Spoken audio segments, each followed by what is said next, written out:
All right, hey, happy Sunday, everybody. Good to see you all here again. I switched to where I am keeping my computer, so it's closer to hand. I can adjust the zoom on my own a little bit easier now.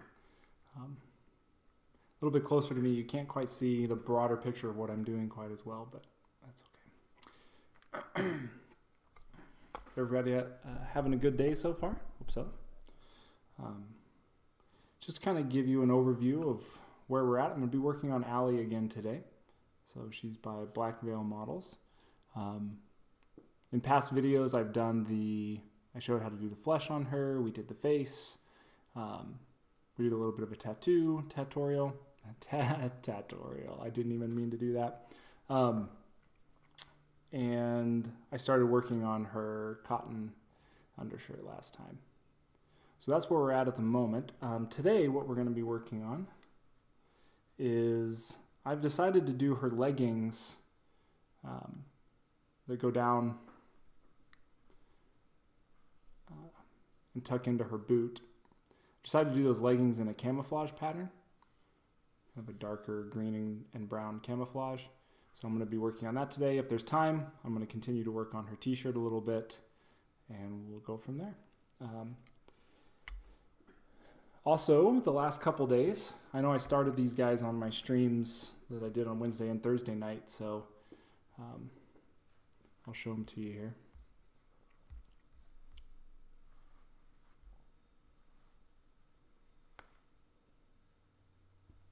So this is Angelica as part of the Malifaux Arcanus Showgirls crew that I've been painting. Only 4 more models to go, and I'll be finally done with the whole crew.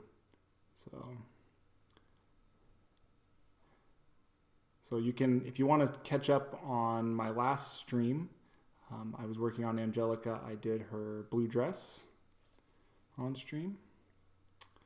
So you can go catch up on that if you want.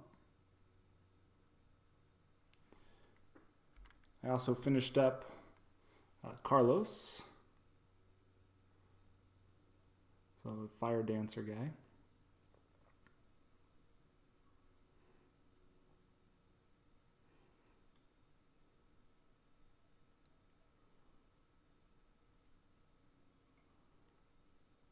And I worked a little bit on him on the stream the other night, which was fun. But today we're going to be working on Allie. I'm doing well. I'm a little sore today.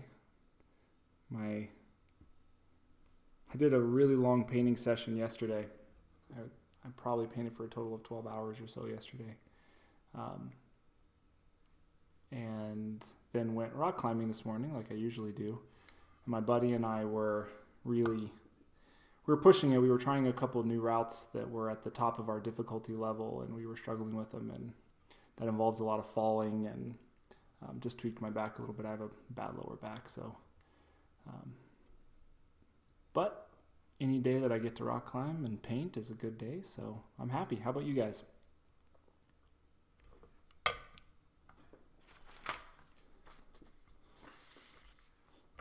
So one of the things that I like to do when I'm painting, so I always like to find reference pictures for things I want to try to achieve. It really helps you to figure out, paint schemes. If you're doing freehand, it helps you to kind of plan out like distances between things and get everything nice and laid out for you. So I printed this off. This is the kind of this is similar to the pattern that I want to achieve. And so the first thing to think about is, what's the base color going to be for a pattern like this? I mean, it looks to me like the khaki color is on top of everything. Like, I don't see anywhere where the khaki color has been laid down and something comes on top of it. It looks like the next layer down is the black. And then below that, it's kind of tough to tell whether the green or the brown is on top. I'm going to go ahead and do the brown as the base coat, and she's already got a brown base, but this is a little darker than what I want, and I also want a brown that's maybe a little more red than what's already base there. So I'm going to base coat it in a slightly different brown, and then we're going to go from there. Nice. I bet you relish any of those moments that you can get, Heath, when the kids are calm and the house is quiet and it's peace.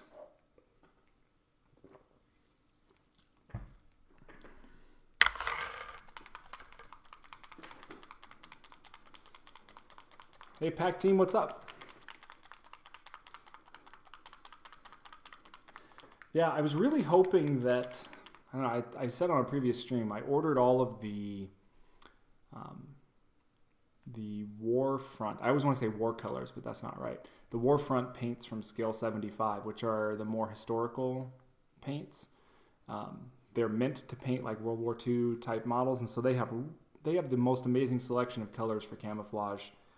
And I really have been hoping that they'll come in. I ordered them like 5 weeks ago, but apparently there's been huge shipping delays from Europe to the United States. I don't know if the big cold front we had anything to do with that, but I'm still waiting on them. So for the time being, I'm going to have to manufacture something. So this brown leather color is pretty good, but it might be just a tad dark for what I want. So I think I'm going to add a little bit of P3 Guncore Brown. So I'm going to make a mixture of the two of these and see what it looks like.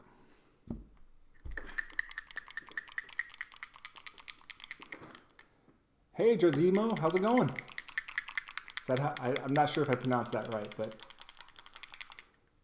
welcome to the stream, man. I don't think I've seen you on here before. Glad you're here.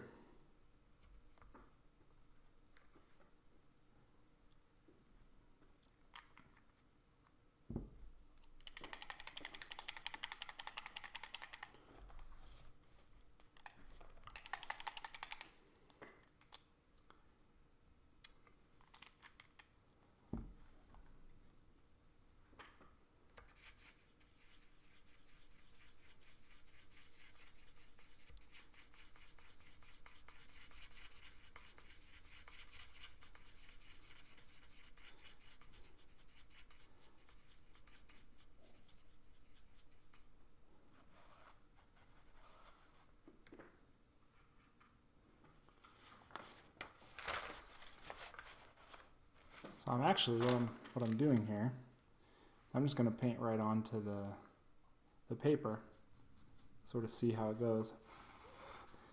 And the spot that it's drying, the color looks pretty good. It might end up drying just a tad darker, but that's okay. I think this is just a little lighter than I want to achieve, but I think this is going to be a good brown.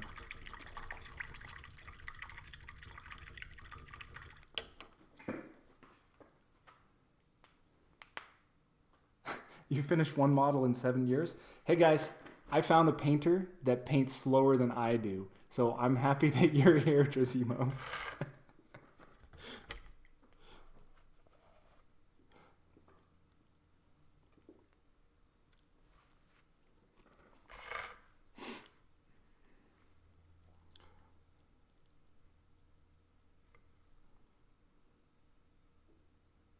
So I'm just going to give this a nice base color.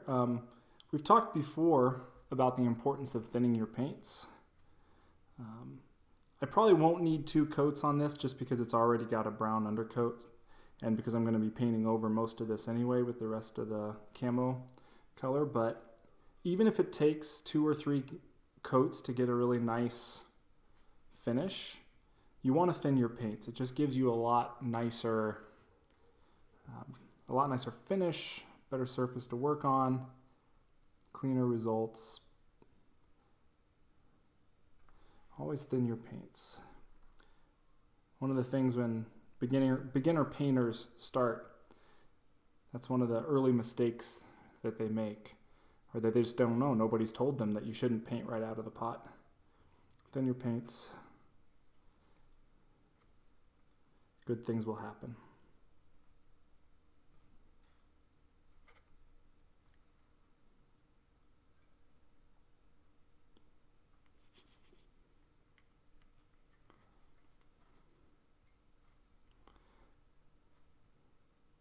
I actually mixed it with a wet brush pack team.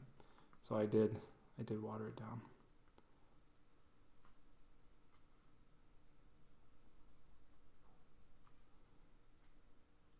My mixing brush is very splayed and will actually hold a lot of water. So when I dip it in the water and then mix from there, it adds quite a bit of moisture to the paint.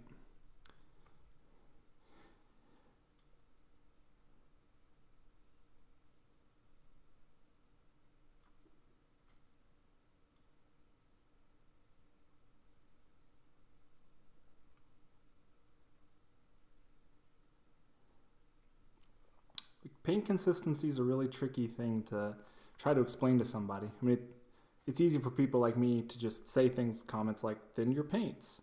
But then the next question inevitably is, how much do I thin my paints? What's the consistency I'm looking for? That is a much harder question to answer because how do you describe paint consistency? It's tough. It just takes practice. It takes learning. It takes messing up and figuring out what you're doing, and it's all part of the process. But definitely always thin your paints. The one exception is if you're doing dry brushing or something like that. You don't really have to thin it in that case, but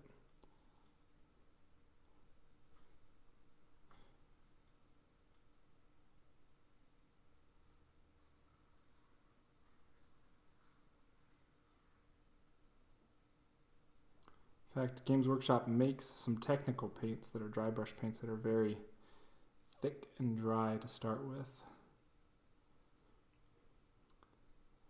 And I like the fact that Games Workshop tries to help new players into the hobby. You know, they've designed sort of their painting system and their paints based off of technique, and they're all labeled by how you're supposed to use them. You know, like base coats, layers, highlights.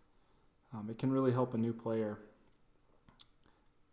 But I think the long-term goal for yourself should be where you feel comfortable using any paint for any purpose.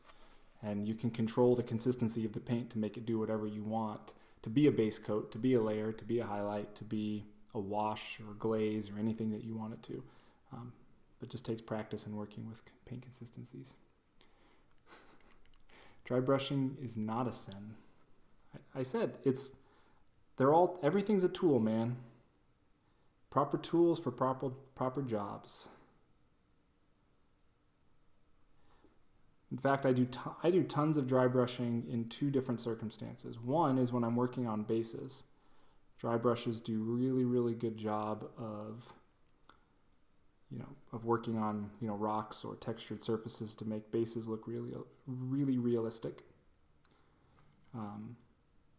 Or if you're doing like a weathered texture, a really light dry brush can help to weather a surface even on a model. And also building up textures underneath your final layers that you're going to go back and glaze over.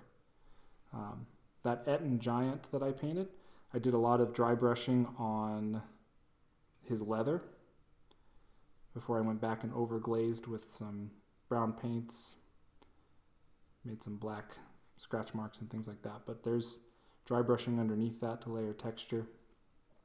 There's a very light amount of dry brushing on those Ouroboros orcs I did, similarly on the leather area.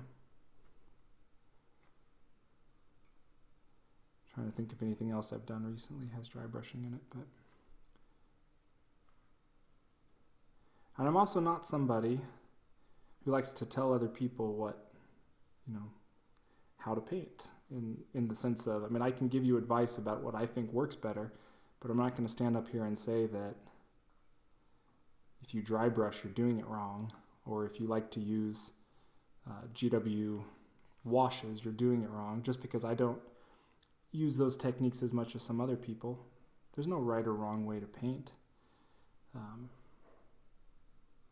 It's just what you find that works for you. And so when I'm giving advice, I'm sharing what works for me, but I know it's not a universal thing, and hopefully even if you have some different techniques from me, we can learn from each other and both get better.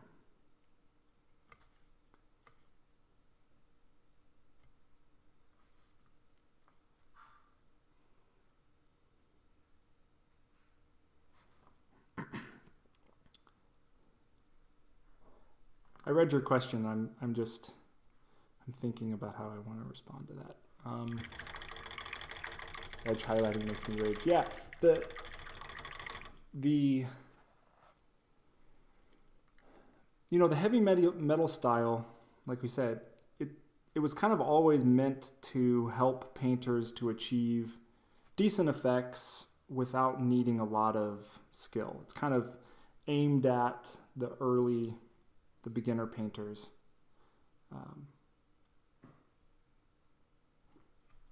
And there's nothing wrong with the GW style. And, they were kind of the first people on the scene. They were the big boys on campus for a long time and still really are. So their style has influenced a lot of people. It influenced me in my early days. A lot of painters started doing with Games Workshop and started doing the GW heavy metal style paint schemes. Really high contrast, washes, edge highlighting to bring everything home. And styles, painting a specific style and learning what they do is not bad because it just becomes another tool in your toolkit for some other model you might do down the line. So trying different things is great. The thing that I would say relative to your question is, as a beginner, should you just learn the techniques that get to your goal? I mean, yes, but with a caveat that, the most important things I think, for becoming a really good painter is learning brush control and to control your paint consistency. And that's true no matter what style of painting you're doing. So just sitting there and painting a model, no matter what type of style or what you're doing, you're going to be learning those tips. So, the thing I would say is, yeah, if you have a specific technique you really want to work to, working on the techniques for that particular style is great, and it probably gets you to your goal faster. But the absolute most important thing is just paint. Like you just, experience is the greatest teacher. You just got to try things. You got to work on stuff. When you finish with a model, be honest with yourself. What went well? What didn't work? What do you want to work on for your next model? How are you going to make your next model better than the one you did before? And that's how you get good. You just make incremental steps and you compare yourself to yourself, and you just, focus on the things that you think you can do better, as opposed to, oh shoot, she's got a hole in this stocking. I'll have to go back and paint the skin that should be showing through later. I never even noticed it. It's right here under this belt. It's probably hard to see for you guys, but there's basically a big hole in the stocking that should be showing skin through. But anyway, to continue my thought. Yeah, I talked in one of my previous streams, I was showing my first painted models. And, well, since we're on it, let me, I'll actually just bring it up here in the stream. A lot of people like to see this.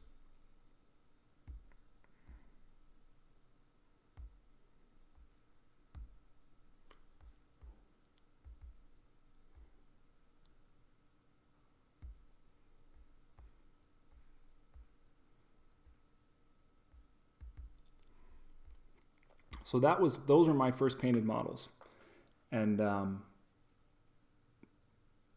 so thinking about how I got from there to where I'm at right now, it was not, when my starting journey wasn't like, well, this is the way that I wanted to paint when I finally finished or got quote unquote good. It was just, okay, I painted these, and then looking back going, okay, this is not very good. What am I doing wrong? And just learning the next thing in the process of what's going to be better. So the first thing I had to learn was what primer was. And then from there, learning to layer my paints and to work on paint consistency and how to add layers, how to add shadows, and all of those things were important before I could even really develop into my own style or achieve anything like, the finishes that I can achieve now.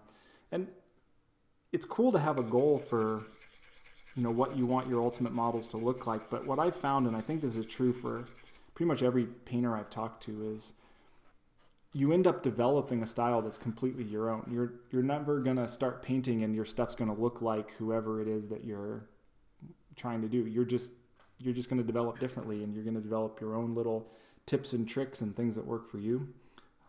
But that's cool. Like, why would you want to paint something that looks exactly like somebody else's work? It should, be more distinct and more uniquely your own.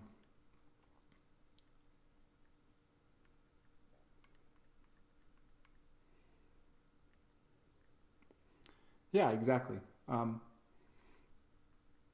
I think that's kind of the idea. You should be practicing, like you're watching tutorials and trying to copy the tutorials is a great way to learn. The thing, I guess, that's like my little asterisk on that is there's a real danger in getting really frustrated if, you're doing tutorials that somebody, like even myself, but people much better than me, if you go watch Ben Cometz do loaded brush blending or something like that, and you try it and it looks terrible. He's been doing it for 15, 20 years probably. He developed this technique and has perfected it. And so while, go ahead and practice the technique, but when you're done, when you've done that technique or you've tried that, think about, what you could have done better, what you liked about it, what you didn't, what you still need to struggle and practice on. And, I think that's my major message is try things and practice. Practice. All right. I think we're good with the brown.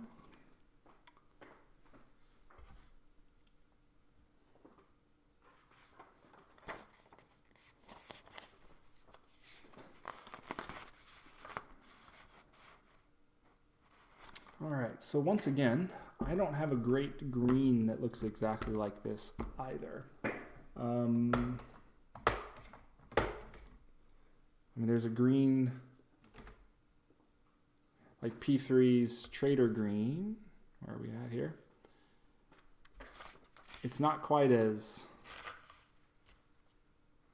green. I think it's a little more brown. GW has an old color called camo green that I still have some of them. That's way too green, way too yellow green. I really like, this is one of my favorite P3 scale colors, is Ardennes green. But if I'm just looking at this, it looks a little dark. So what I'm actually going to do, I'm going to use Ardennes green. I'm going to lighten it just a little bit, but I'm okay if it doesn't totally match this. But I don't think those two other paints I showed were quite what I'm looking for. Yeah, you're welcome. I think the most important thing in painting is just the process. You try and you learn.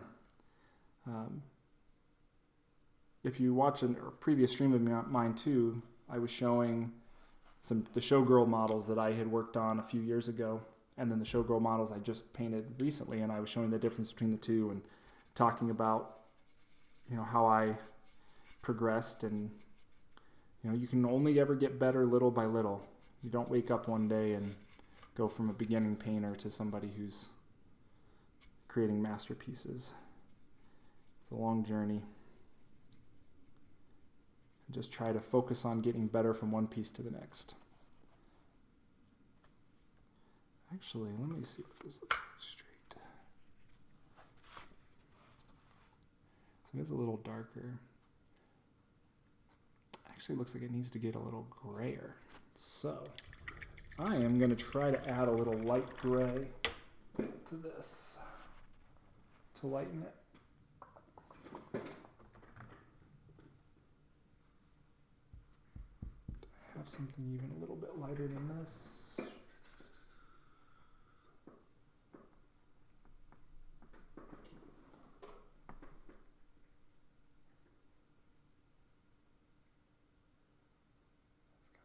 Red in it. Let's try this. What's the worst that can happen? We hate the color and we remix.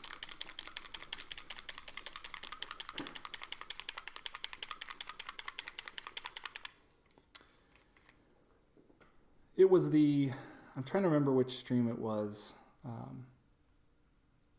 If it was last Sunday's.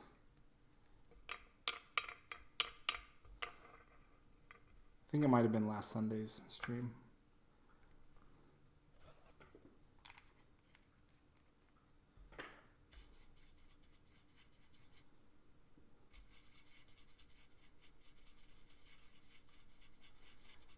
the days all run together sometimes.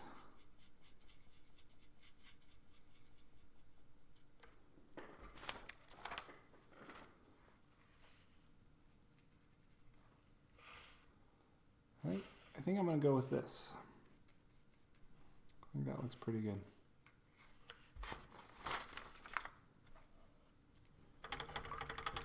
So I added a little Scale 75 Fantasy and Games Miskatonic Gray. It's a gray with just a little bit of a purplish hue to it, which it probably didn't have a huge effect on this, but it's not bad to mix, because purple and green are close to being complementary colors. And if you mix complementary colors into your colors, it actually starts to mute them just a little bit, which for camo is not a bad thing.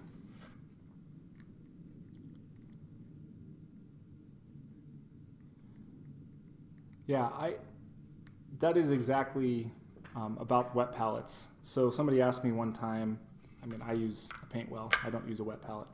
And people were asking me if I've ever tried a wet palette, and I have. I do own one, but I felt the exact same thing. I think wet palettes are great for, especially if you're a beginning painter and you're having trouble with this concept of watering your paints down. Just putting them on a wet palette helps to thin your paint some and keep your paints workable for longer, especially if you are using the GW or P3 pots or something where they're almost like made to paint out of, but you really don't want to paint out of them because you should be thinning your paints.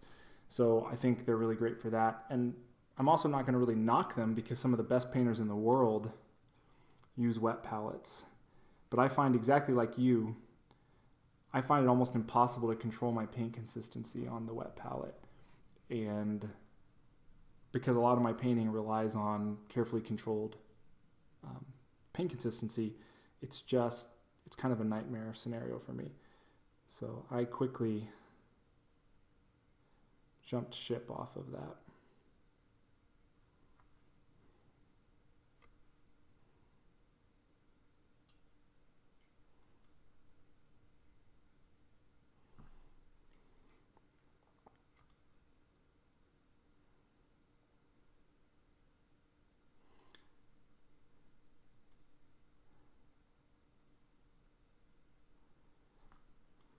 One of the great things about painting camouflage is you can't really you can't really mess up the pattern. You don't have to worry about not like when you're doing some other kind of freehand.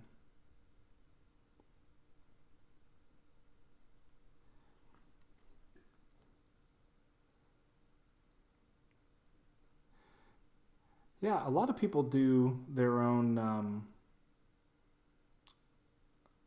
they make their wet palettes out of like homemade stuff, and it works just fine. Again, some of the best painters in the world don't use any kind of name brand wet palette or anything. So, Pack Team, are you giving somebody a hard time for using a wet palette? Everything's a tool, man. Painting is a personal thing. We're not gonna step on people for doing what works for them.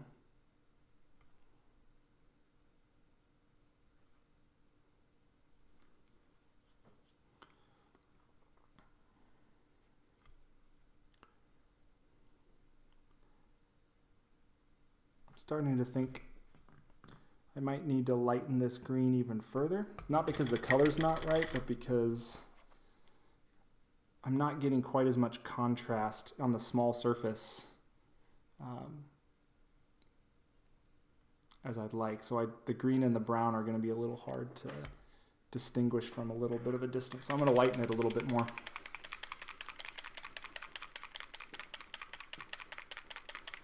All right, I wasn't sure what you were meaning about an imposter watching me. I don't know, who were you talking about?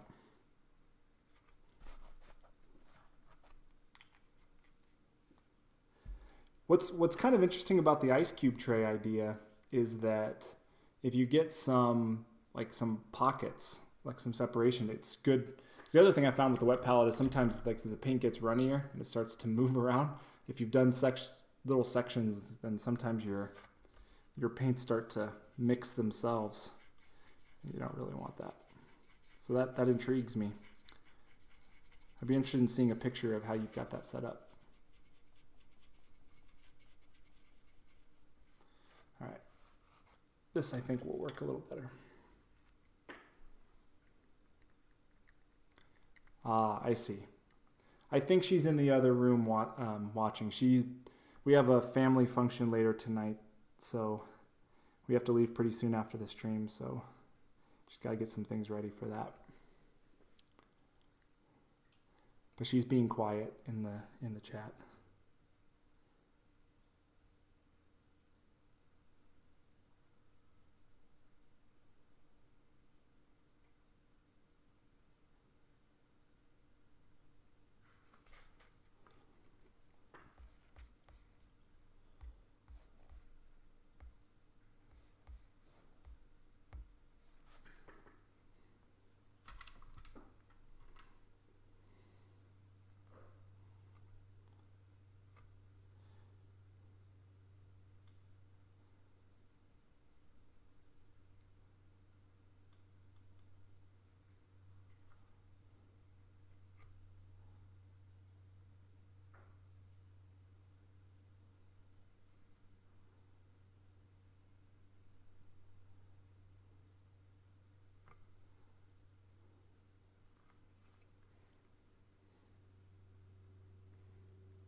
Yeah, I can believe that.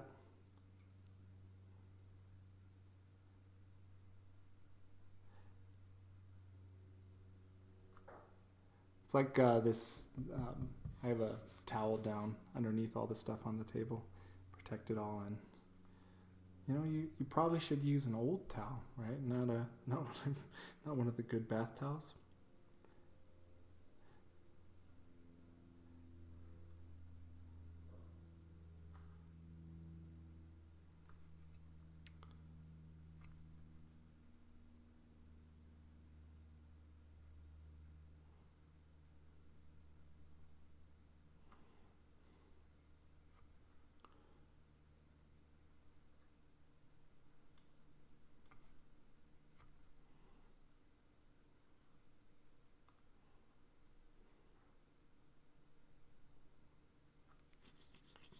That was itchy.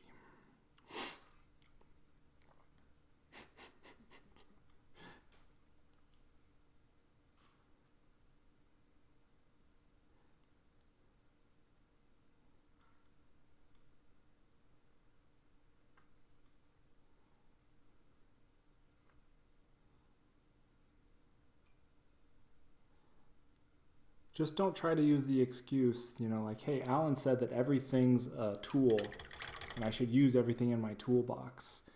I'm not suggesting that you use the good china or the ice cube trays out of the freezer. That's not what I'm referring to there.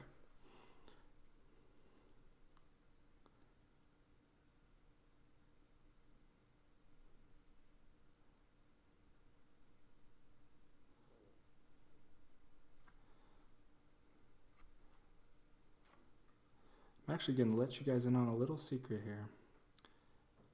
This is the first time I've ever painted camouflage. It's just never really come up on a model that I've been working on before. The closest I did was I have a few models where I painted an actual leaf pattern. So it's kind of like camouflage, but every one of them is an individual leaf, like all layered on top of each other.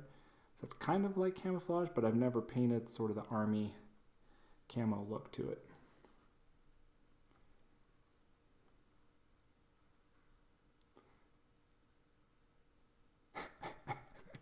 That's funny. I saw some guy using, he used two different things. One of them was from cold medicine. You pop the cold medicine out and there's like the little trays where the cold medicine was. He had that. And then he also had some smaller ones that looked like they were from gum, like little chiclets or something that have individual sealed sections. And then he was using the leftover tray from that. Like, that's actually pretty brilliant.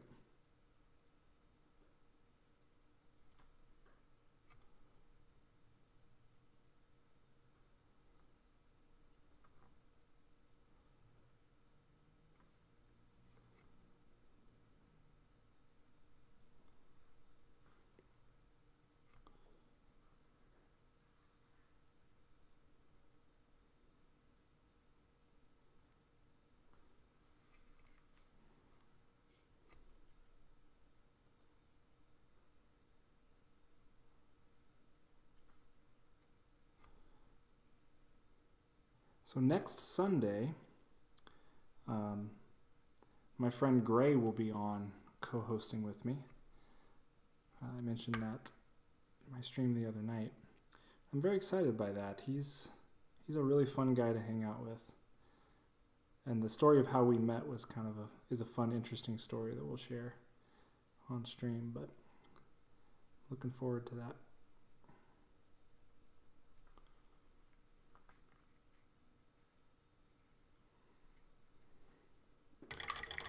Yeah, like the disposable parts, like the trash that would be left over after you pop all of the medicine out. So it's just the plastic shell that would have like a foil backing to seal all the paints or seal all the pills, and like you pop them out of the foil. So then it's just like whatever you would throw away once you were done getting all the medicine out.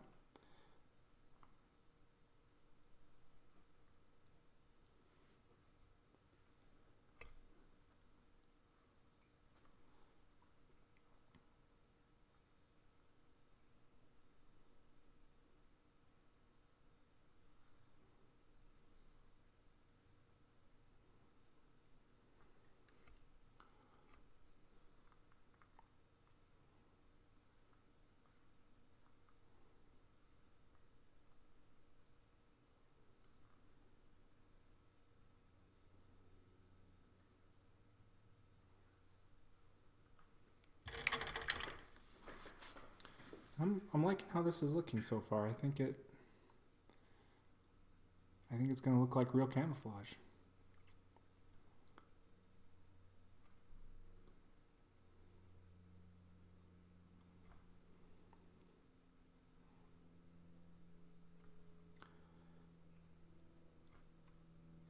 The only potential downside of using those disposable medicine things is your little pallets. You know, you don't want to be tempted to have to use all the medicine in there when you don't need it to. But I need a new pallet. Don't be pill popping just to get another pallet.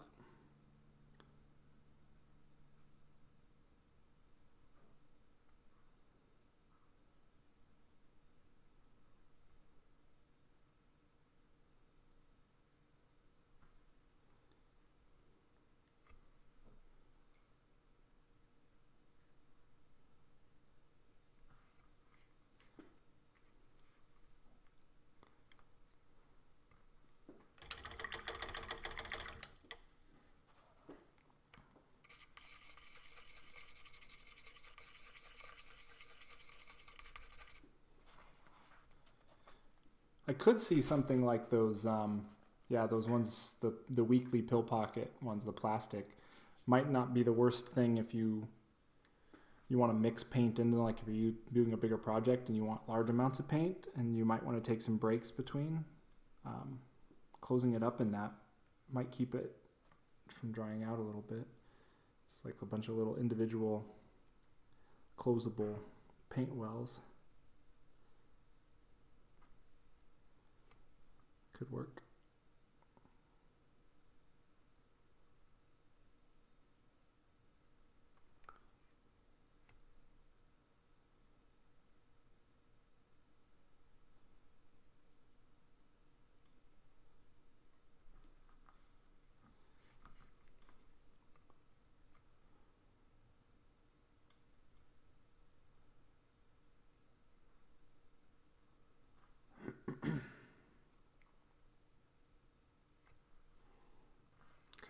Well, we got, never mind. I was about to say we're done with one leg, but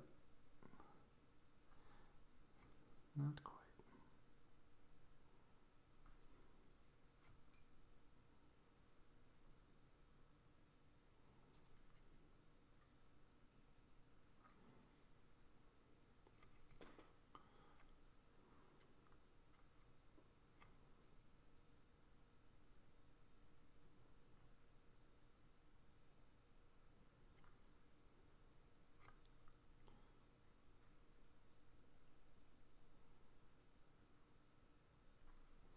I might come back and do a second coat on a few areas that the paint looks a little thin.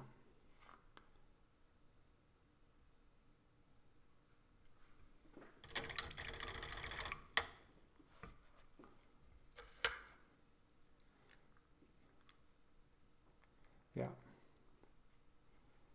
The other thing that's good if you're doing full armies and you want to have consistent paint that you're mixing.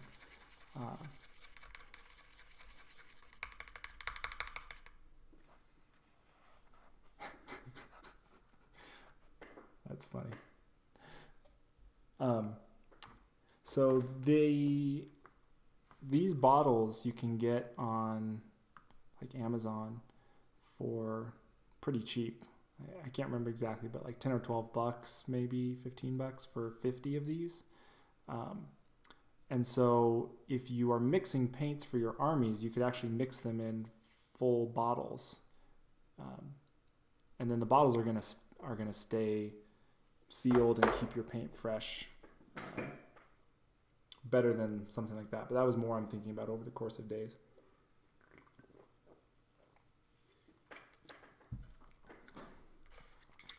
Minty fresh paint. My wife is a huge gum addict. She would chew an entire pack of gum in one day. So if I used gum packages, I would always have a ready supply of disposable palettes.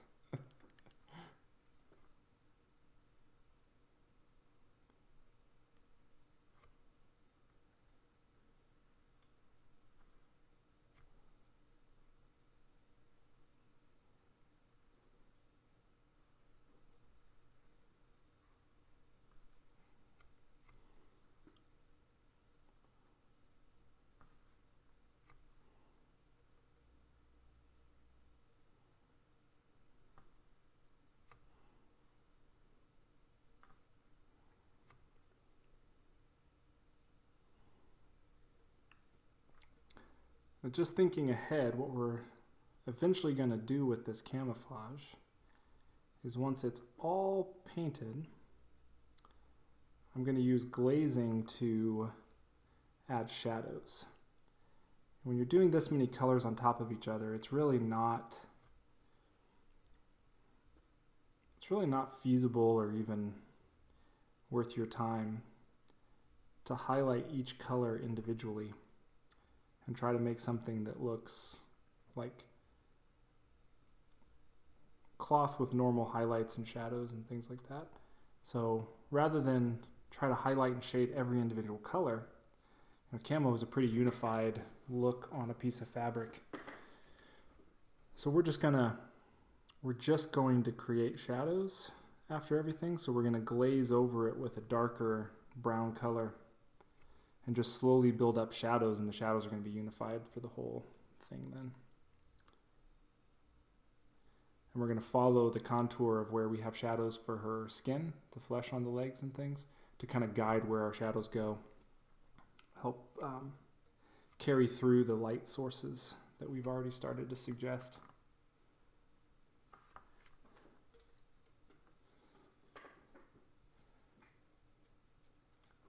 Just sparkling water.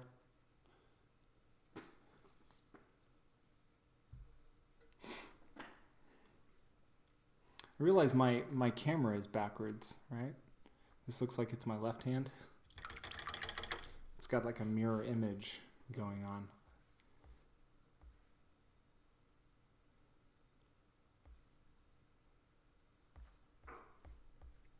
I'm going to flip that around.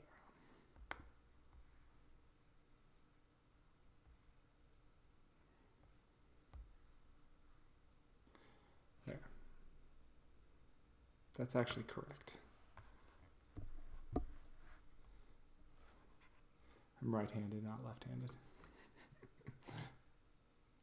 It's just the store brand that we go to. It's the Kroger brand sparkling water.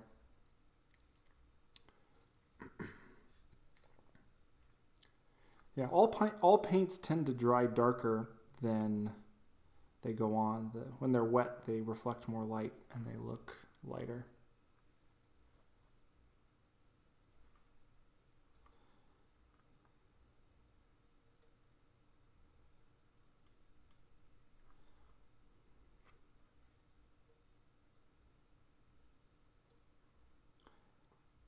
So if you're looking for a perfect color, you're trying to mix something to go with whatever, always wait and let it dry before you make your final decision, because it's going to look a lot different when it's dry than when it's wet. And that's good advice, because I didn't follow it earlier, and I started painting with the green before I really let it dry on the piece of paper to show me that it actually was darker than what I really wanted.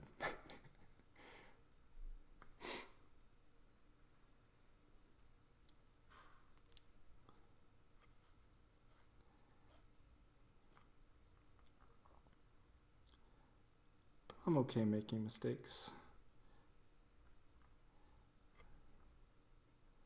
It happens.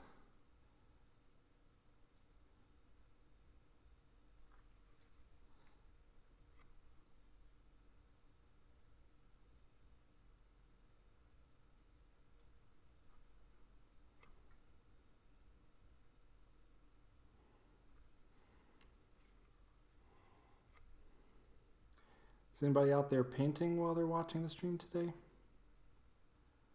Anybody working on anything?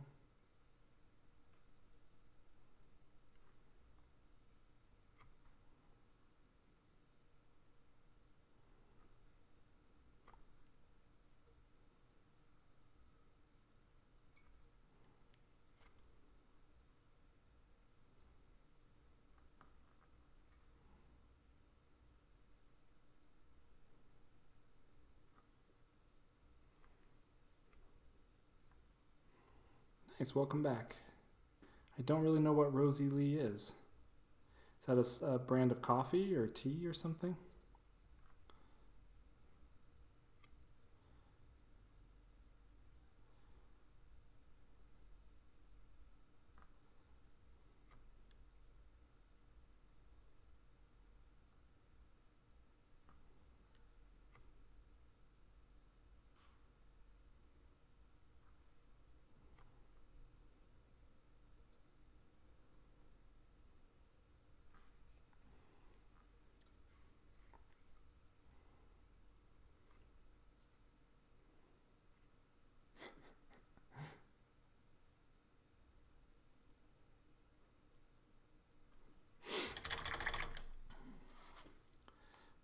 Where does that come from? Do you know where the name Rosie Lee comes from? Where did that slang term come from?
The implication when someone says, I won't do it this time.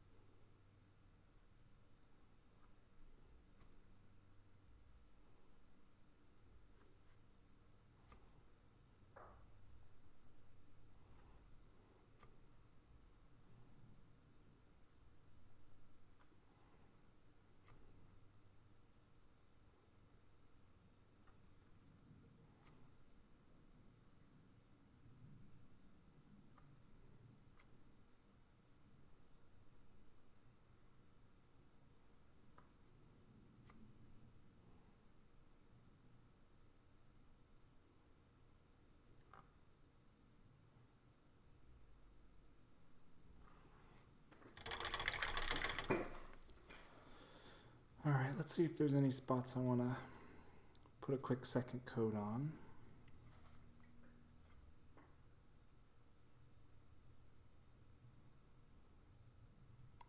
Just some parts that look really see-through.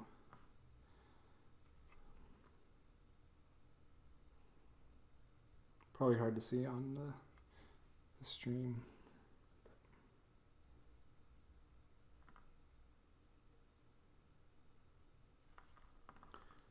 Seems to mostly be concentrated around places where there's folds in her.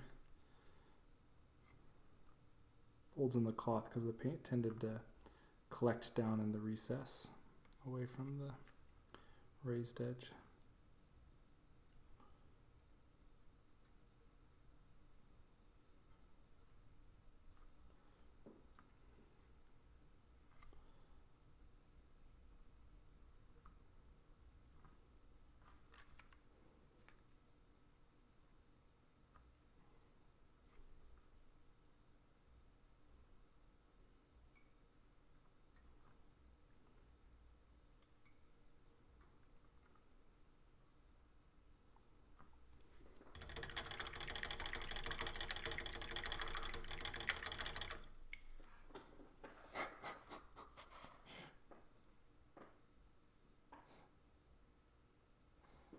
Where is Shropshire, UK? Like what part of the UK is that at?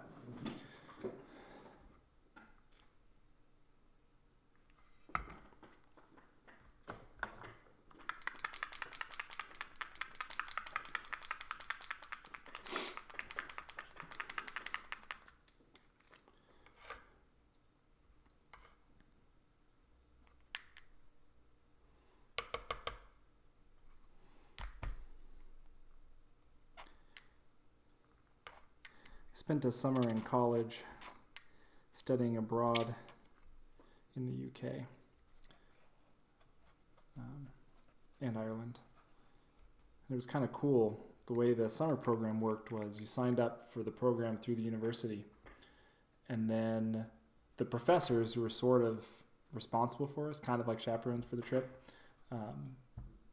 were also the professors who were teaching us classes. So we would essentially be stationed at all different major places around the UK, and then we just held classes Monday through Thursday wherever we were at, and then the weekends were ours, and then after a few weeks we'd move to another location. So it's kind of a cool way to study abroad. So we were in London for 3 or 4 weeks, then we were in Edinburgh for a couple weeks, and then in Dublin for a couple weeks. On the Welsh border, about halfway. Cool. I didn't get out to the western part of England and Wales over there too much.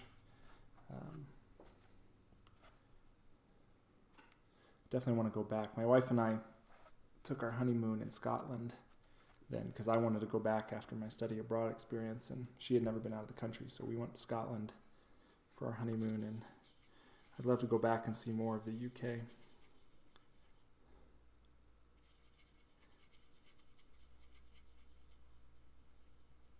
I remember one of the things that struck me when I was over there was being from Arizona, which is a very warm location.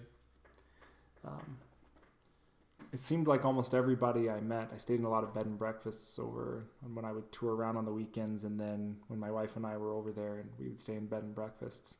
And it seemed like everybody had heard of Arizona. They all knew where it was, and they also somehow thought it was this magical land because it doesn't really rain here and it's not very cold. So it was like this paradise of the weather that they kind of wish they had when they're dealing with cold and miserable rain all the time. And I remember this older Irish lady just asked us where we're from, and I said Arizona. She's like, "Oh, Arizona," and like had this just like wistful look in her face, like she just wished that she could be whisked away and go to Arizona. But then when I responded to her and I said, "Well, I don't really mind this kind of weather because it's really, really hot where we come from. It's nice to have a change." I said, "Back home, it's like 115 or 120 degrees right now." And she laughed at me and gave me like this really odd look. And it wasn't until we left for the day, and I kept thinking, like, why does she think that was so odd? I mean, yeah, it's warm temperature, but, and I was like, well, oh yeah, we use Fahrenheit temperatures and they use Celsius. So to her, we were not just exaggerating the heat, we were literally saying that the temperature was like above the boiling point of water. And that's probably why she gave me a funny look.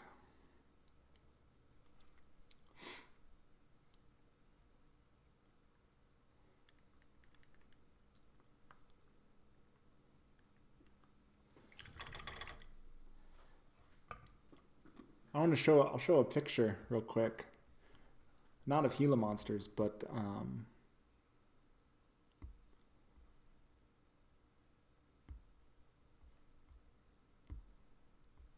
me see if I still have it on here.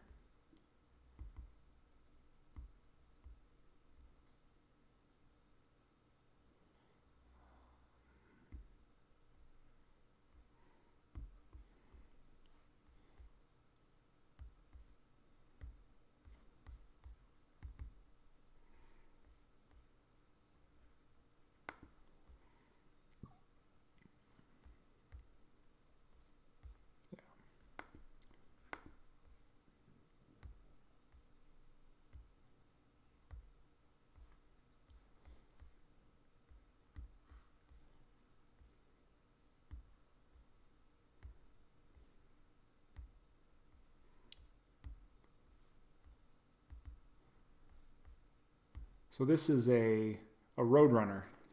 If you ever watched the old Warner Brothers Roadrunner and Coyote, Wile E. Coyote and the Roadrunner, and the Coyote could never catch the Roadrunner. So we have Roadrunners. They're native to the area that we live. And this is what they actually look like. So this guy, I don't know if you can actually tell how big he is, but he's a very, very large bird. And he just walks around our property from time to time looking for lizards to eat. But this is what they actually look like. Yeah, exactly. Meep, meep. So this is what a Roadrunner really looks like. And the other thing, so not only we kind of lied to, because this doesn't look anything really like the Roadrunner that's on Wile E. Coyote and Roadrunner.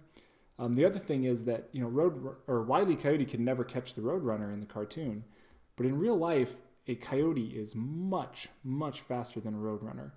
Their top speeds, the coyote can run 3 or 4 times as fast as a Roadrunner. So, sorry to break it to you, but we were lied to as children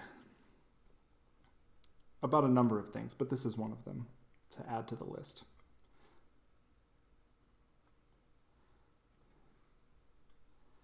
The other thing we have, depending on where in the area that you live, is scorpions. And we just happen to live in an area that's really bad for scorpions. So we have scorpions that come into our house a few times a year, and there's tons of them out in our yard. And I go out during the warmer months with a black light because they glow this weird alien green color under a black light. So I go out and I actually hunt them to try to control the population a little bit and keep them out of the house.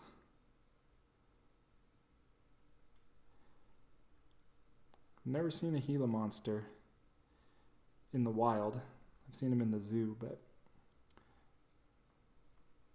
we have a green belt behind our house, so we have this view fence.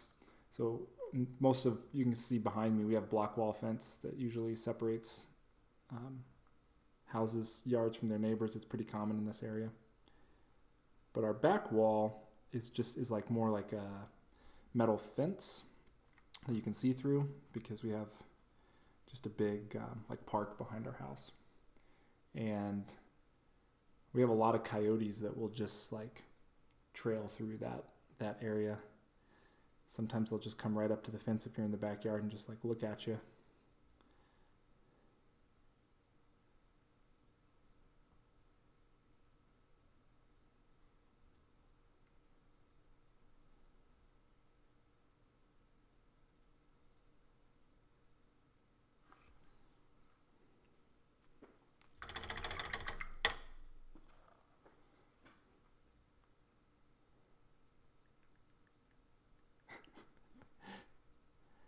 Yeah, it is kind of funny that would be something I might complain about. I don't complain about the fact that the Wile E. Coyote's like ordering, explosives from Acme Company, or that he's painting things on rocks and the Roadrunner can run right through.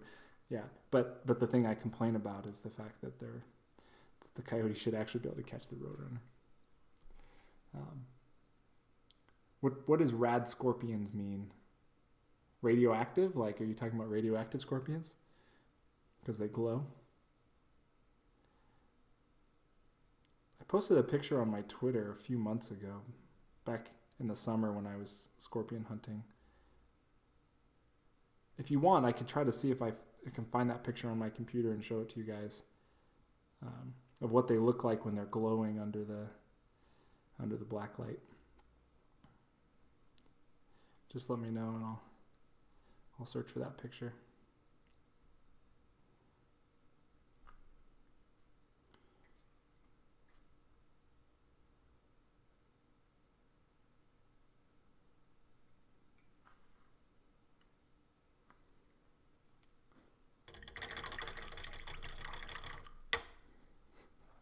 No, they're not quite as big as Great Danes, but they are pretty freaky looking.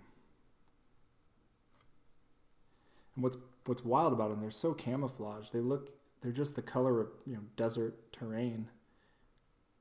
So you'd never see them unless you had the black light that just makes them glow. So you could walk right past them and never see them. But then with the black light, they just pop out of the terrain.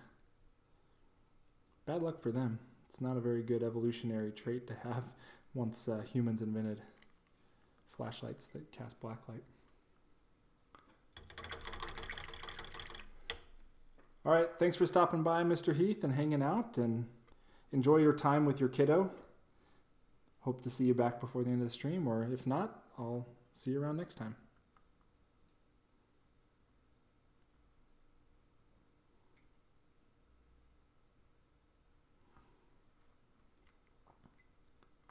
I'm just glad we don't have the scorpions they have in Australia.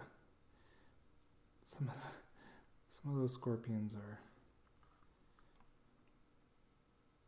the stuff of nightmares. They might be like the scorpions in the Fallout game. I don't know.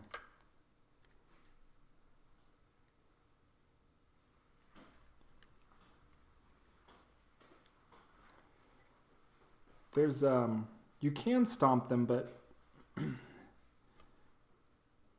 they often, what they do is they actually hide in, they love to be in crevices and cracks. So if you have like the block wall like we have, there's tiny little gaps between the blocks, and they like to squeeze themselves in there. They like to feel like stuff on all sides around them. It makes them feel more protected. So they're often kind of like that, or they're hiding in the rocks or something where it's kind of hard to pin them down to stomp on them.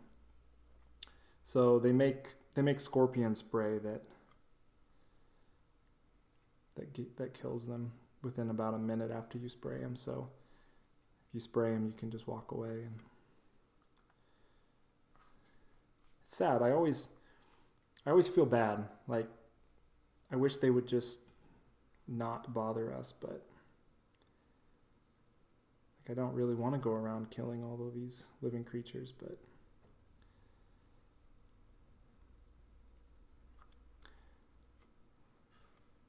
I also don't want to get stung, and my wife's been stung before, and protect our pets and neighbors' kids and all that stuff, so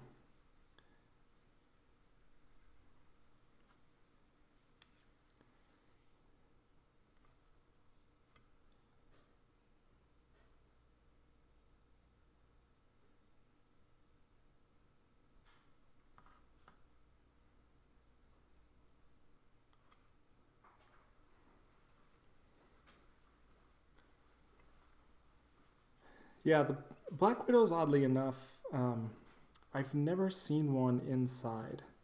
We do have Black Widows in Arizona, but they really like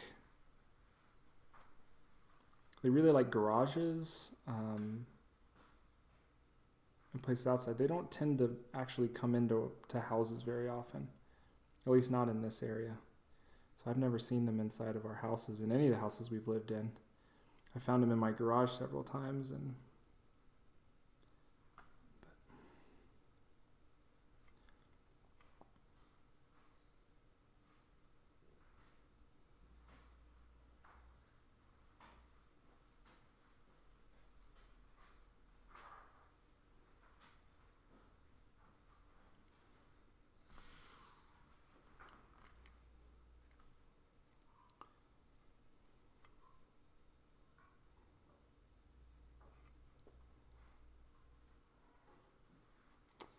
the brown recluse. Yeah, those exist in Arizona too, but they're not that common.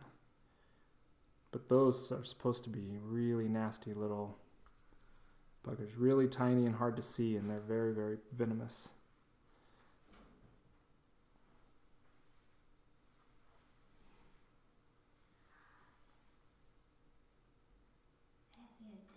That's fine. There might be some dish noises a little bit in the background. I think to make it right, maybe you have to come and say hi to everybody, and then they won't mind if you're doing stuff in the background, so they know that you're there.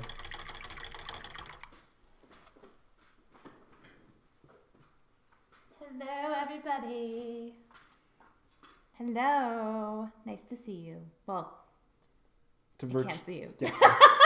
Nice to virtually see you again. Oh, thanks. Hi. Hi. What do you think about that camouflage pattern? It looks really good. I like it. So I got to do the light khaki color over top, but Awesome. Well, I'll see you later. Bye.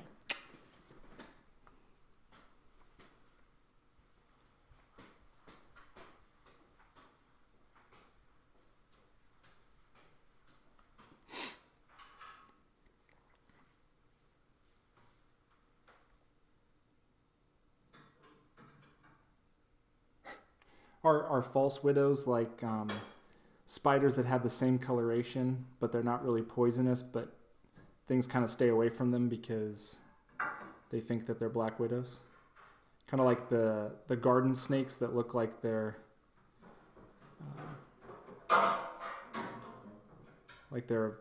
a more deadly type of snake.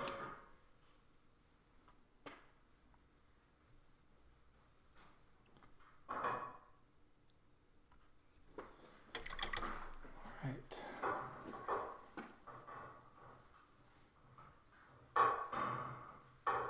So what do you think? I think we're making progress. Might have gone just a little heavy with the black, but it'll be fine.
Painting this camouflage is very, very relaxing.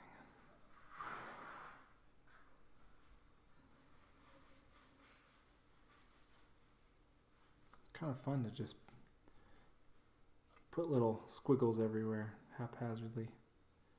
I feel a little bit like Bob Ross, you know, painting happy little clouds. Bob Ross. And like, there's no mistakes. Maybe there's a happy little black spot on the camouflage right here. Maybe he's got a friend. Oh shoot, I don't know. We'll just put another one right here. It's all good. I don't think he ever said it's all good. What would he have said? It's all good. Sup, homies? It's all good.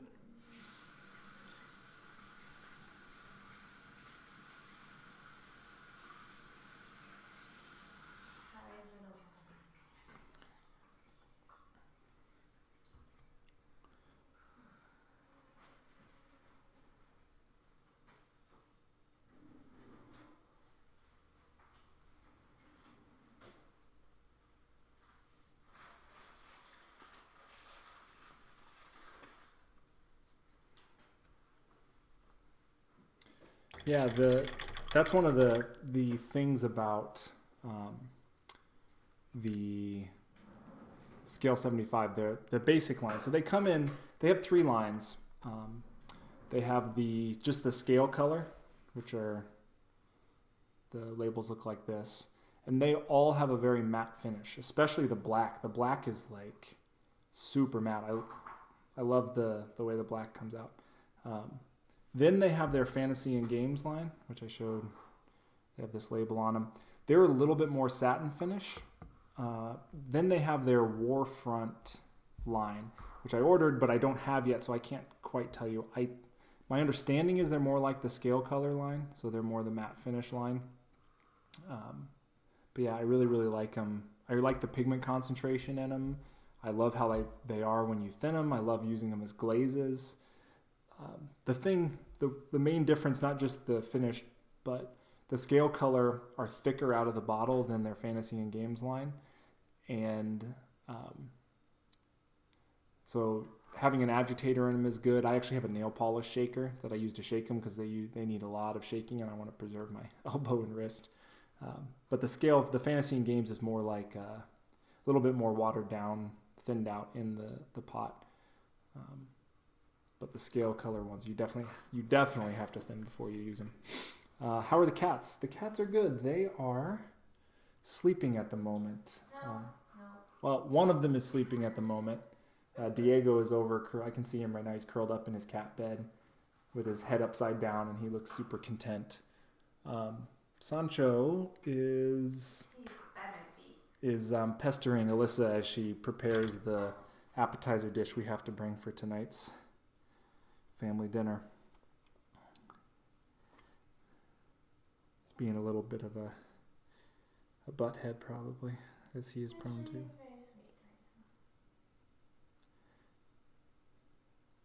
Yesterday I spent most of the day painting, and he spent like the entire day in my lap. He was super cold. He's got very thin blood. He would not survive in a cold environment.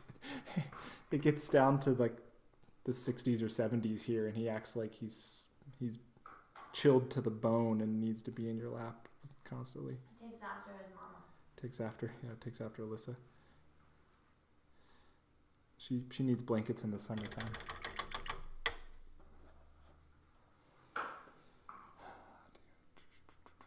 Did you use a mix of all?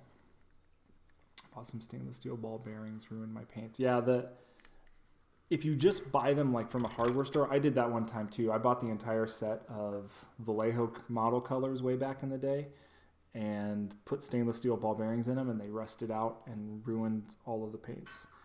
I had to throw them all away. It was really sad. That was back when I was in college, near the end of my college career.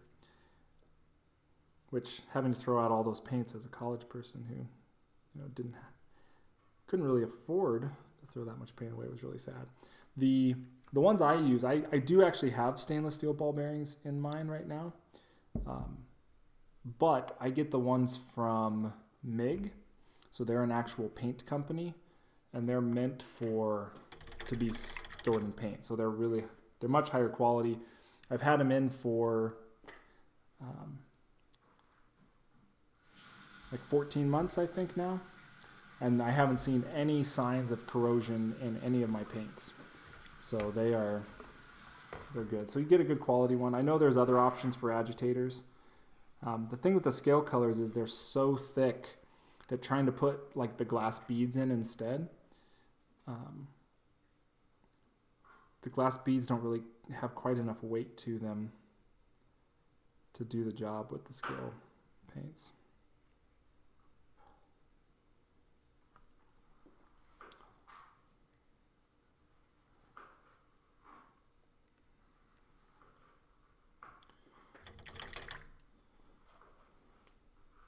So I would definitely suggest the flesh paint set. And I don't know if you went back and watched the videos. I have 2 videos that you can see them on my YouTube channel. They should still be saved in the stream. How I did her flesh, because this is all done with scale 75 colors.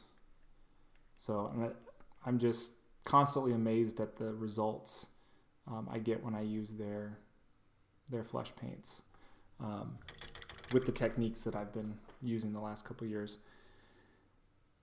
So I really recommend trying out their flesh paint set. It's a good place to start. They do sell them all individually now, and so you can get just the colors you want, but they kind of group them into sets, as you've seen, that can work together well to achieve certain effects. So you were mentioning the orc set, which is part of their fantasy and games line, which is good. I have all of I ended up just buying all of their paints from both lines. The thing with the orc line is it kind of depends on what finish you want. The greens that come in that set,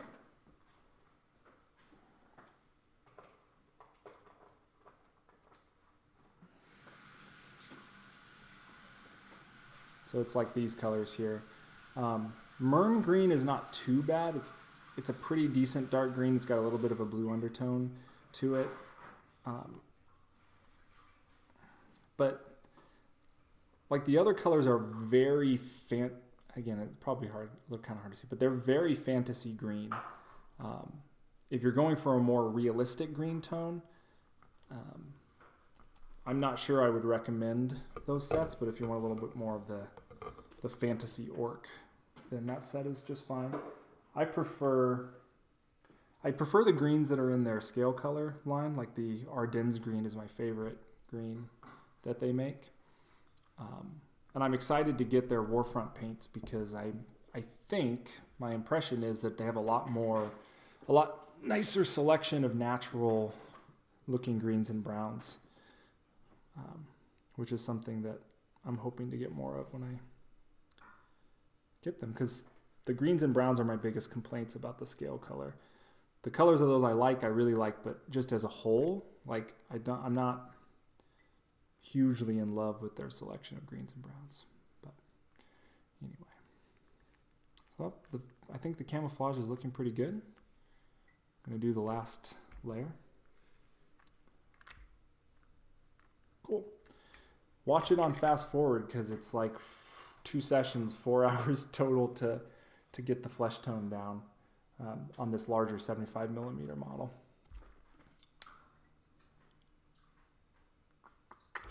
All right, now we need the khaki color.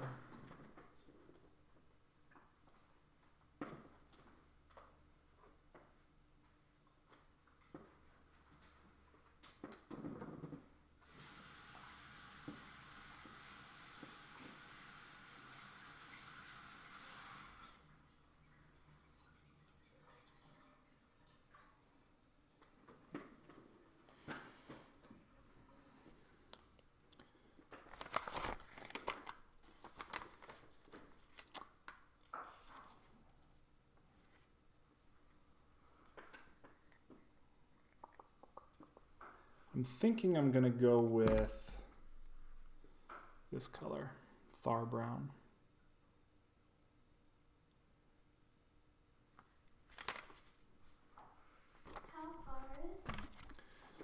It's very far. T-H-A-R. Far. Oh, far. Yeah. How far is it? I thought you said far. Oy. Thanks, Pack Team. Yeah, the cool thing about orcs is you can kind of do anything you want. They're fantasy creatures, so it's not like you paint them a weird color and somebody can go, that's not what orcs look like. Yeah, prove it.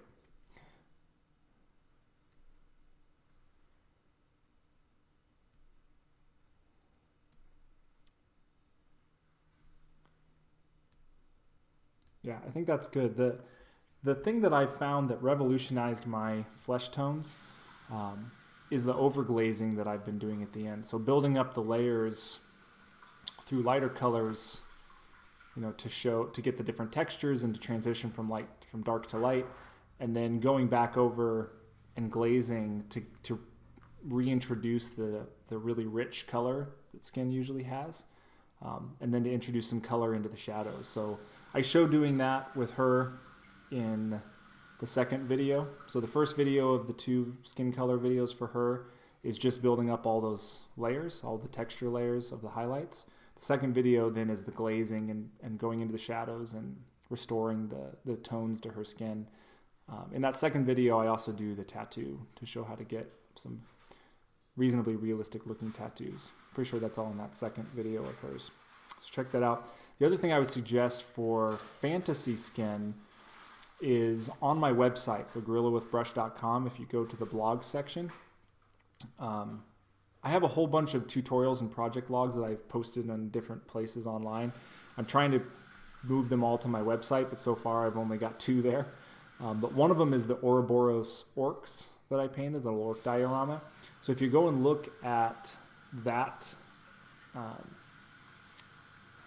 that tutorial, it shows that same process of building up the underlayer textures and then using overglazing to restore the richness to the skin and then to put in shadows and things. So I think they have a very realistic looking skin tone, and so you can see how I achieved that in that tutorial. So I definitely recommend it.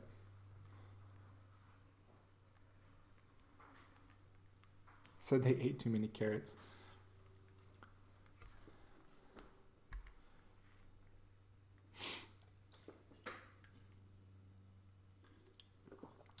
I think there was an episode of, what's that old show, the doctor, I want to say House, but it's not House because that's the serious one, Scrubs. And there was a guy in there who was having some kind of medical issue and they couldn't figure out what it was, and he was turning orange. And what it ended up being was 2 things. He was drinking too much like tomato juice or whatever would turn his skin red, and then he was also doing something that was turning his skin yellow. So there was nothing supposedly that would cause it to turn orange, but he was doing 2 things. So that's how they figured out the problem.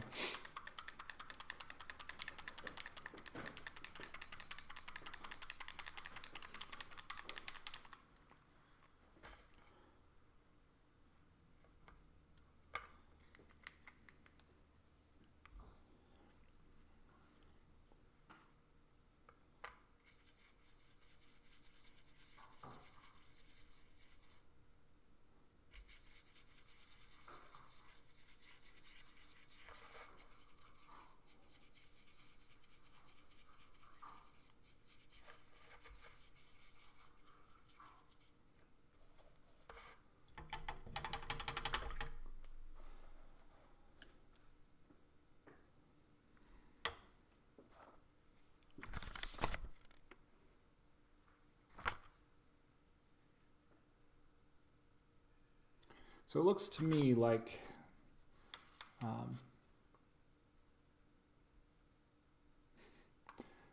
the khaki part has a little bit more larger prevalence of these little, just kind of like splatters almost. So more little spots in addition to some of the larger areas. So I'm gonna see how that looks if I'm doing that.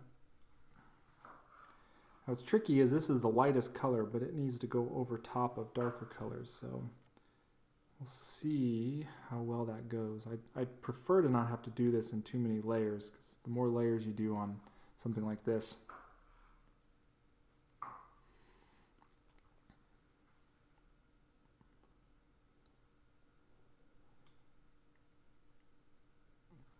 You can start to get undefined edges because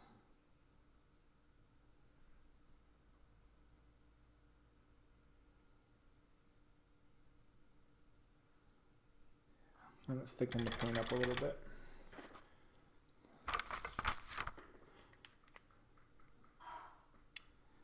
See, there's exceptions to every rule. Sometimes you want... Except don't use your wife's china. Yes, except don't use your wife's china for your painting projects. That is a universal rule that should never be broken.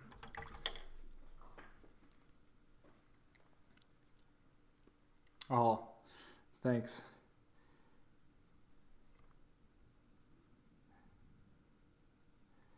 I ran into a situation with that because my original thought, and I don't know how this didn't occur to me when I was actually planning the paint process. I was like, oh, I'm just going to paint him like a green alligator, the alligator pelt or crocodile pelt. I don't know which one it is, but I'm like, oh, I'm just going to paint it green like a normal one you'd see. And I'm painting along, and I paint the skin on the orc, and I go, oh, that's like almost virtually identical to what the alligator would look like if I painted him green. So I couldn't do that. So I had to go look up some reference pictures and find alligators and crocodiles that had different skin tones.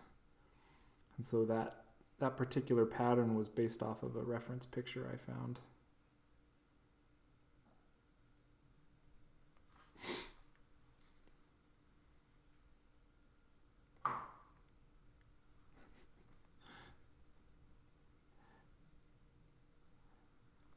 Drazimo says, the rule is not don't use your wife's china, it's don't get caught using your wife's china.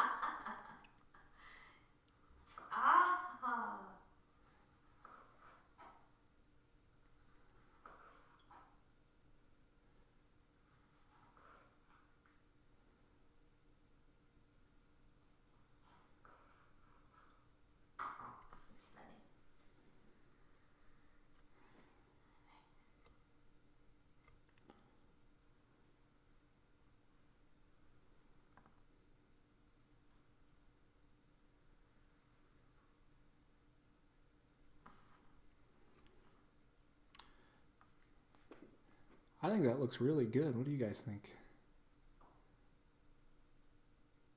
Almost looks like I know what I'm doing.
You can feel proud of stuff that you do. I'm okay with that.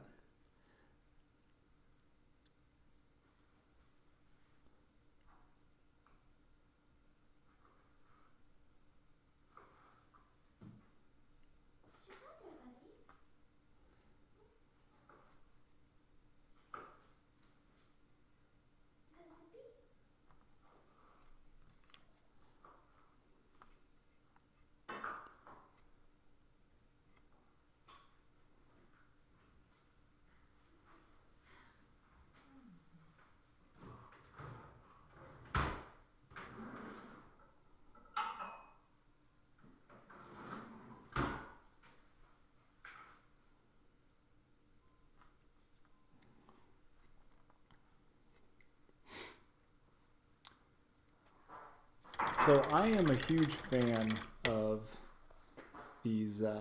these grips by Rathcore.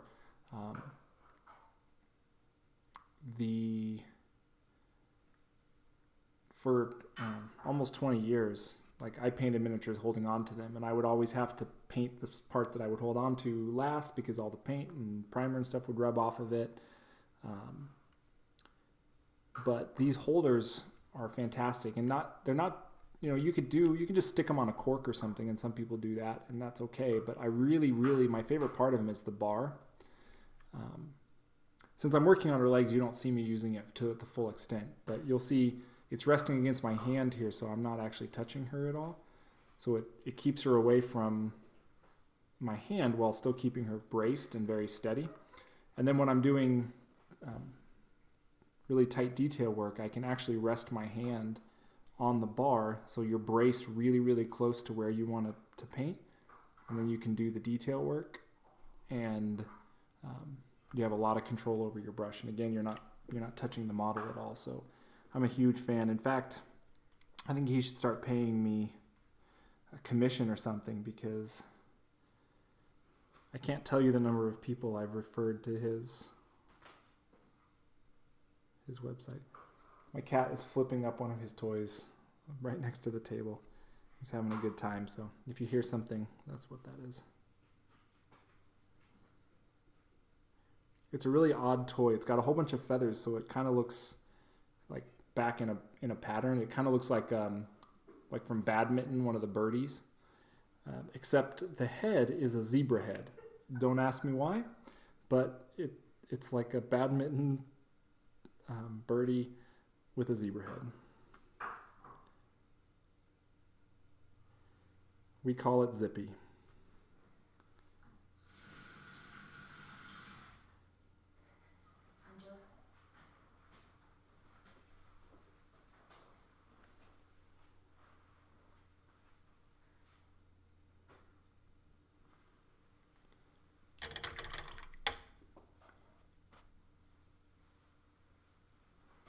Yeah, exactly.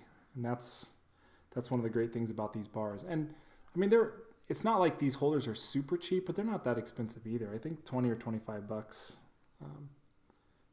which it's not bad considering how much use you can get out of them. I backed the Kickstarter and got 4 of them, or 5 of them. And as soon as they went on retail sale, I ordered 3 more, plus more copies of the bars of various sizes, because I just love them so much. I find them so useful.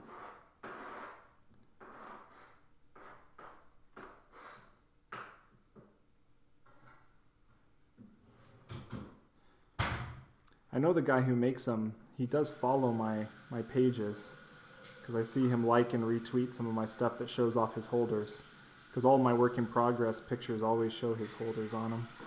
So I'm sure he appreciates it. And while he hasn't sent me any money yet, he was very, very kind in that they technically don't have their bars available for retail sale yet, individually. But I worked my back channel magic and got him to sell them to me ahead of time, so that was very nice of him.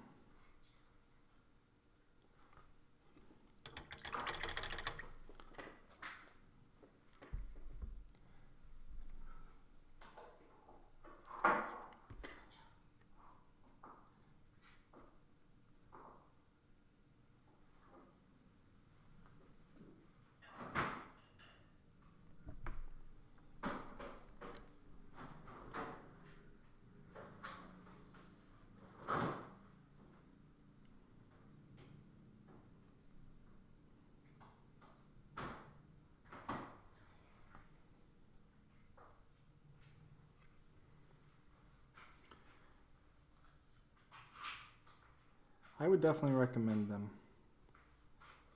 I mean, you can see right now what I'm doing, like how I've got it braced so I don't have to touch her. And using it for a little bit, it just becomes second nature. Like I don't even really think about it.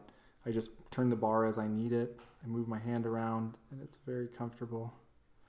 They have 3 different sizes.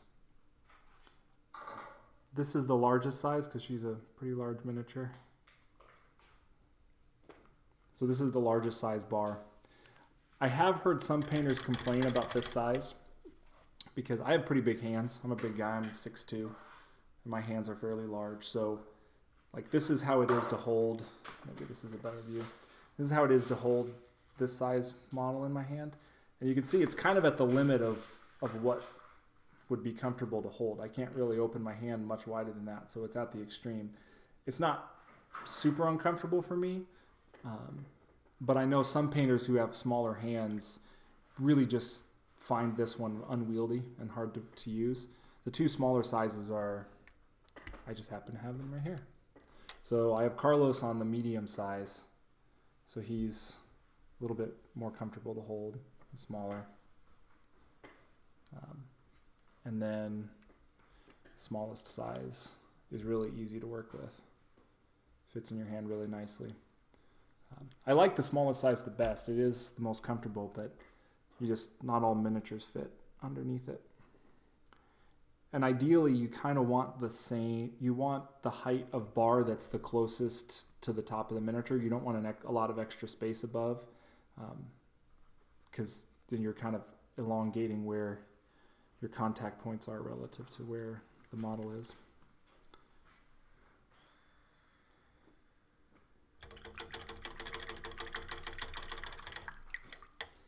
Thanks, Mr. Heath. Yeah, I'm pretty happy with it. I think it looks really realistic, and when we do some shading on it, it's gonna really finish it off.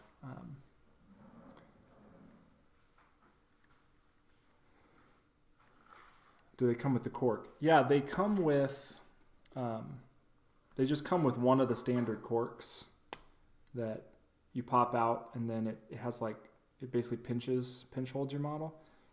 So these are best for models that have the little tabs on them already. Or what I do is I just pin, I put metal pins into my models and then grip the pins. And then I use the pins to attach them to the bases later. But they come with the corks, and you can order extra corks if you want. I've never had a cork. I've been using these for about a year now. I've never had the corks fail on me, get to the point they need to be replaced. But you can buy a set of 3 corks for pretty cheap. I think they're only about $5 or $6 for a set of 3. They also make some corks that they're not flush with the top. They actually come out and flare out, and they can grip bases. That's my cat. They can grip bases that are, if you already have your models on a base, so they can grip a 30 millimeter base or a 25 millimeter base. So they have some of those adapters if you put your models on the bases first. Yeah, today's stream brought to you by Wrath Core Holders. Feel free if you're ordering them to continue to tell him that I sent you over, and maybe eventually he'll do something. It's only going to be if he recognizes that he's getting business from me.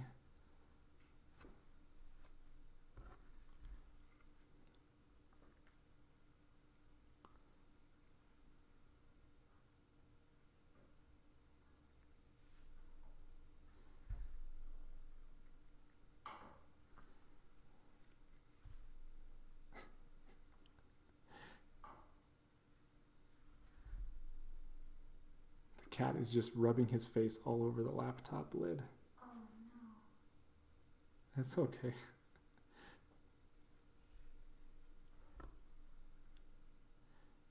I'm surprised his face hasn't popped on screen yet.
You know who there's a guy on Twitter named Big Dino, or that's what he calls himself, Big Dino. I swear that guy pumps out like a masterpiece quality display miniature every 3 days. I can't even fathom. And he claims he only paints for 3 hours a day. I need his techniques because, like, basically in the time that I've already been painting this model, he would have had this model done and a giant display base crafted and painted and be on to the next thing. I'm still messing around. Don't know how he does it. He's either much more skilled than I am, or he's lying to us all, and he paints for much more than 3 hours a day.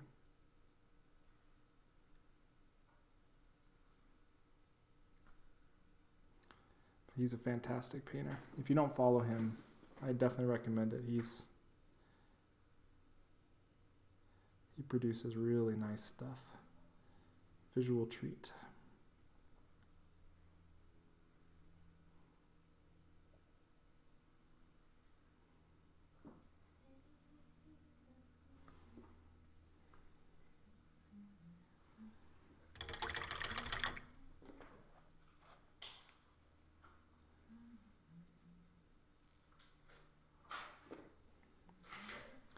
Yeah, James Waple is, I don't know how to pronounce his name, but he's pretty fantastic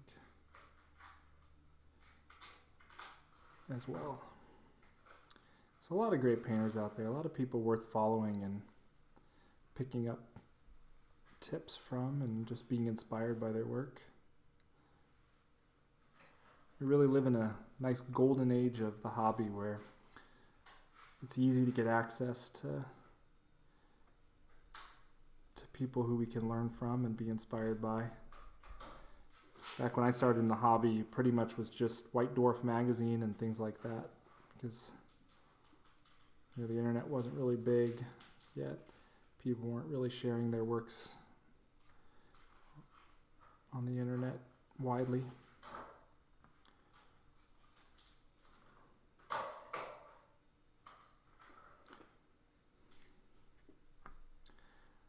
Is it just me, or does her second leg go so much faster each time we do a new color? I think I sort of use the first leg and figure out how I want to lay down whatever color I'm doing, and then it's easier to copy it later.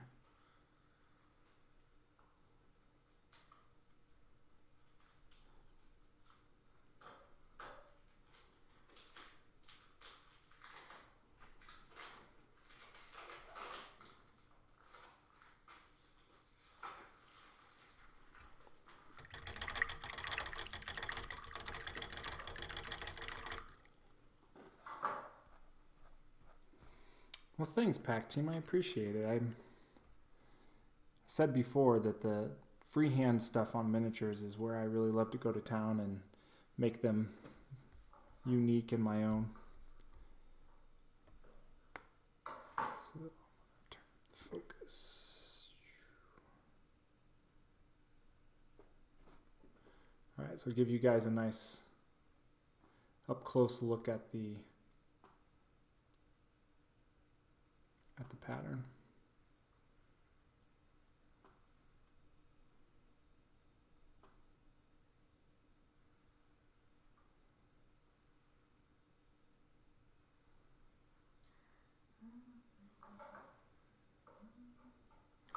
Thanks. Yeah, I'm quite happy with how it turned out. So normally I stream for a full 2 hours. I can't believe, I guess we were having conversations too, but I'm a little surprised that it took 2 hours just to paint that camo pattern. So the next time when we pick up on stream, I will start to do shading on these leggings, and I'll also work on her cotton shirt a little bit more. I'm going to add a little shading into that and a little more highlighting. Work on the next time. I'm going to end a few minutes early today just because, thanks, Lemon. I'm going to finish a little bit early today just because, like I said, we have to get to a family gathering tonight, so I need to get changed, and we have to leave in about 15 minutes. So I will stay on for just another 1 or 2 minutes in case there's any last-minute questions, because I know there's a delay on the stream, so sometimes people will ask me questions as I'm signing off, and then they don't hear that I'm signing off until after they've done the questions. So I'll stay here for another 1 or 2 minutes. I saw a couple spots that looked a little thin with this color. I'll fill them in. If you have any last-minute questions, let me know. Otherwise, I may stream one night this week. We'll see.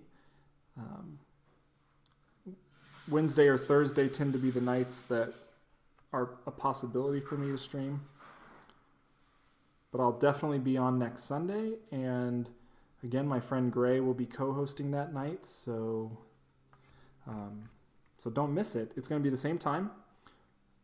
2 o'clock my time. That's 4 p.m. Eastern time.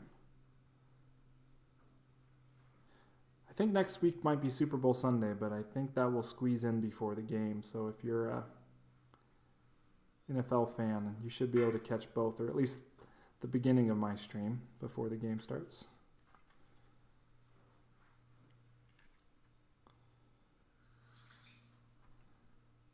And hopefully when Gray agreed to be on that day, he didn't have any Super Bowl parties he was forgetting about, but I think it'd be good. I think he should be on. It's going to be a fun time. All